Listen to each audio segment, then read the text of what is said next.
Hi, my name's Phil. I like talking about politics. And earlier this week, it was reported that the body for EU rights in Britain, which was formed after Brexit, had informed the Home Office that some people have been facing problems returning to the country and this should not be happening.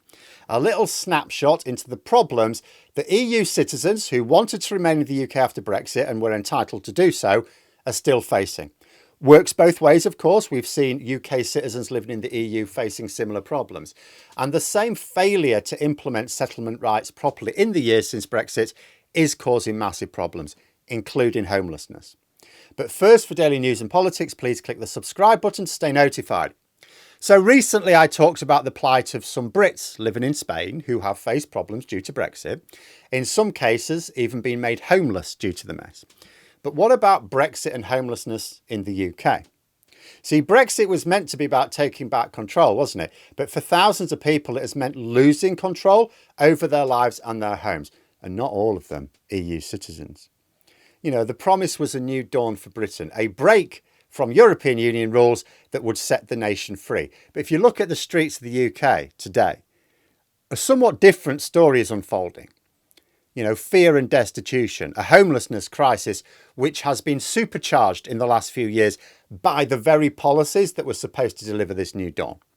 Since the post-Brexit immigration rules took effect, there has been a dramatic increase in homelessness, and it's affecting everyone. The official statistics from England alone painted a grim picture. In the 2023 to 2024 financial year, 325,000 households were owed support from their council because they were either homeless or about to become homeless. That is a 9% increase in 1 year. By March 2025, which I think is the latest I've been able to see, we've got a record 131,000 households trapped in temporary accommodation, a number that surged by nearly 12% in a single year. Within that number are 169,000 children without a permanent home. And for those with nowhere to turn at all, the autumn 23 snapshot was recording about, because we don't do this all the time, just under 4,000 people sleeping rough in England on a single night. A figure that has skyrocketed by 120% since 2010. How did the promise of a sovereign new Britain lead to so many being literally left out in the cold? So to understand the crisis, you've got to look at how Brexit fundamentally rewrote the rules on who belongs in the UK. See, before Brexit, freedom of movement, EU citizens had an automatic right to live, work, get help here. All gone. At the heart of the new system is the EU settlement scheme. Securing settled or pre-settled status is now the only key to the right to remain, work and basically access any welfare benefits and housing assistance. So for the most vulnerable, this has become a bureaucratic nightmare. People who are homeless, who by definition don't have a fixed address, struggle to provide the proof of residency that they need. Many don't have regular access to the internet or a smartphone to use the government's ID document check app. Survivors of domestic abuse who have fled with nothing find it almost impossible to produce the right documentation. And this isn't an incidental loophole. It was warned about at the time, so it's a problem created by policy. And even those with pre-settled status, the stepping stone to a secure future, are still denied access to most key benefits, leaving them trapped in dangerous limbo if they fall on hard times. And there have been hard times in the last few years. The result is that EU nationals have been dragged into homelessness in disproportionate numbers.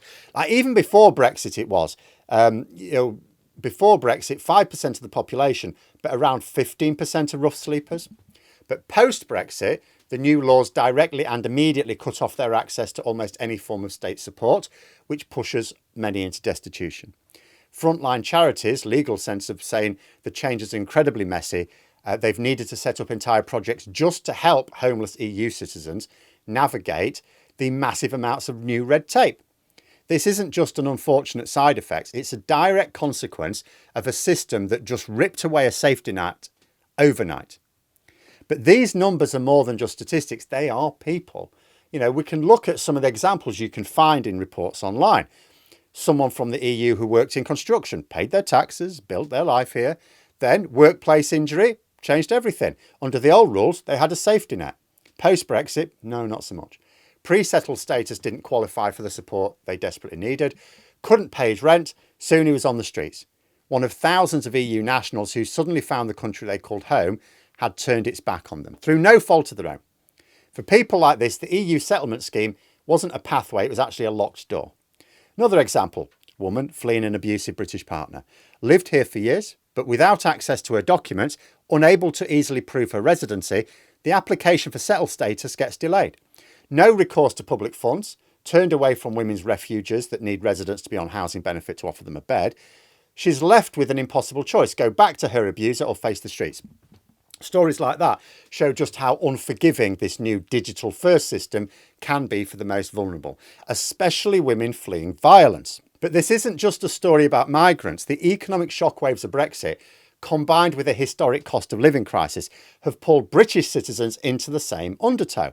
You think of, there was a British lorry driver I saw, lost his job because of the new trade frictions and supply chaos. Savings wiped out by the inflation and a private rental market where costs have exploded, so quickly fell behind. No fault eviction notice comes, and with over 1 million households on social housing waiting lists, nowhere to go. Joined the growing ranks of the working homeless, people who have a job, can't afford a home. Shatters the illusion many of us have, this belief that, oh, it could never happen to me. The truth is you are only ever one bad paycheck away from being there yourself. Just as the safety nets were being torn down, then a new threat was put in place. In a move that a lot of charities said was inhumane, the Tory government at the time made rough sleeping grounds for refusing or even cancelling a non-UK's national permission to be in the country. This effectively weaponised homelessness, turned it into an immigration offence. The Home Office at the time claimed that the rule would only be used when people refused offers of support. But for those working on the front line, the policy creates a climate of fear. It stops vulnerable people, who are often distrustful of authorities, from seeking help. Why would you go to the council for a shelter bed if you're afraid they might pass your details onto the Home Office, which will then try to deport you? It's a policy that drives people deeper into the shadows, making them prime targets for exploitation and modern slavery. And this was all pointed out at the time. It's not a new tactic either. There was a similar policy from the Tories before Brexit, targeting EEA nationals. It was ruled unlawful by the High Court, actually the year after the Brexit referendum, because it was discriminatory. Yet after Brexit, the Tories just brought it back and expanded its reach. Some local councils resisted. They refused to go along, become de facto border agents. But the rule's existence has a terrible effect. It sends a message: if you're a migrant and you become destitute, you're not a vulnerable person who needs help. You're an immigration problem, needs to be removed. Marks a profound and deliberate shift in how the state views its duty to those on the streets. Brexit didn't create the UK's housing crisis, but it did pour petrol on an already raging fire. For decades, successive governments have failed to build enough social housing. Policies like right to buy led to millions of council homes being sold off, never properly replaced. That left the country dependent on an insecure and wildly expensive private rental sector. Into that mix, Brexit throws in economic uncertainty, supply chain disruptions, labour shortages that have all stoked inflation. As the cost of food, fuel and everything else has spiralled, wages haven't kept pace, private rents have become completely untethered from reality. That affects everyone. It pushes low-income British families to the brink. It means that even people with essential jobs, teachers, nurses, retail workers, who keep the country running, find themselves unable to afford a home. And what's more, the charities trying to help are under massive strain now. They're facing record demand from people with increasingly complex problems. Some report staffing volunteer challenges in the post-Brexit landscape. And the entire system's buckling under the pressure of political and economic decisions that have consistently failed to prioritise basic human needs, a safe place to call home. You know, the promise of Brexit was a stronger, more prosperous Britain. The reality is a cold pavement, a hostel bed, or the constant fear of losing the roof that you do have over your head.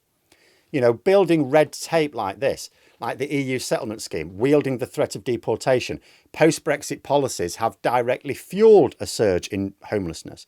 At the same time, the economic fallout has worsened the housing and cost of living crisis for everyone, migrants and otherwise, creates a brutal cycle of destitution. So although EU citizens have been the most badly hit by this, UK citizens are also at greater risk of homelessness as well due to Brexit. Homelessness is not a personal failing. You know, not many people choose to be homeless. It's a policy failure. A failure to build homes, a failure to protect renters, a failure to see the humanity in a person, no matter where they were born. That's not the Britain that was promised. Some of the core issues are being improved. The Renters' Rights Bill will help quickly. The boost to affordable and social housing will take longer. But there are still some core problems we're not addressing at all in our increasingly hostile environment for migrants in particular. You know, these are people in our communities. Some of the problems are being addressed. Ironically, some of the major problems that we're not even looking at are the ones you could probably deal with the most quickly. Instead, we keep dancing to the beat of the man who did as much as anyone to create the mess in the first place. But let me know what you think in the comments below. For more content, you could subscribe to the channel or even join for access to streams and behind the scenes updates. Thanks for watching, and until next time, I'll see you later.